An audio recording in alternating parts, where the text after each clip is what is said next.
பிதா சுதன் பரிசுத்தாவியின் பெயராலே ஆமேன். கிறிஸ்துவின் அன்பில் என்றும் நிலைத்திருக்கும் உங்கள் அனைவரையும் டிவைன் வாய்ஸ் சேனல் மூலமாக மீண்டும் உங்களை சந்திப்பதில் மகிழ்ச்சி கொள்கின்றேன். தவமும் ஜபமும் என்ற தலைப்பில் இன்றைய நாளில் உங்கள் பாவங்களே உங்களுக்கு நன்மை வராமல் தடுக்கின்றன என்பதை குறித்து இன்றைய நாளில் நாம் சிந்திக்கும்படிக்காய் கடவுள் அழைத்திருக்கின்றார்.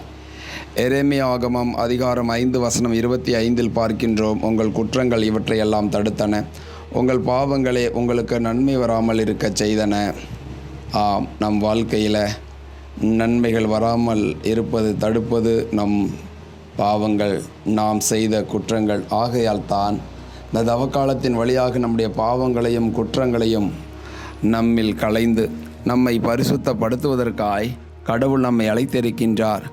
ஆகையால் இதோ பாவத்தை உணர்ந்தவர்களாய், பாவத்திலிருந்து விடுதலை பெற வேண்டும் என்ற எண்ணம் கொண்டவர்களாய் நாம் இருக்கும்படிக்காய் கடவுள் அழைக்கின்றார்.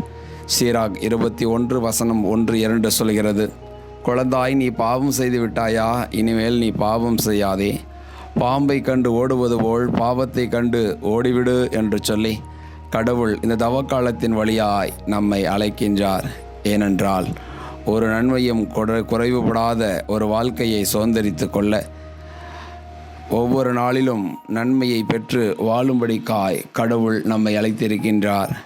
ஏனெனில் நம் பாவங்கள் அனைத்திலிருந்தும் நம்மை விடுதலை அளிக்கக்கூடிய நாளாக இந்த தவக்காலம் அமையும்படிக்காய் கடவுள் அழைத்திருக்கின்றார்.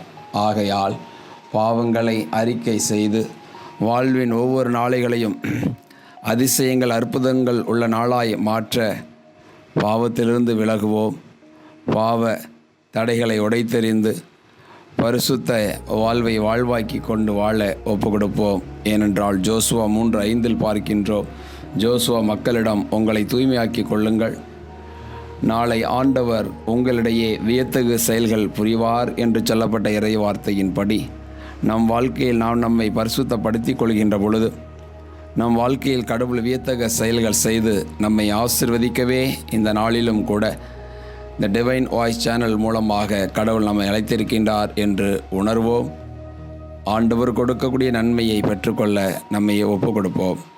அன்பு தெய்வமே இறைவா, அப்பா, இன்றைய நாளிலே எங்கள் வாழ்வில் அப்பா காணக்கூடிய தடைகள், நன்மையின் தடைகள் எல்லாவற்றிற்கும் காரணம் உங்கள் பாவங்களே என்று சொல்லி எங்களுக்கு உணர்த்திய தெய்வமே, இனி நாங்கள் பாவம் செய்யாது பரிசுத்தராகி உம்முடைய கரத்தை பற்றி பிடித்து கொண்டு பரிசுத்த வாழ்வில் நிலைத்திருக்க எங்களை ஒப்பு கொடுக்கிறோம். தேவரை தொடர்ந்து ஆசீர்வதியும் பொறுப்படுத்திக் கொள்ளும் ஜெபம் கேளும் நல்ல பிதாவே.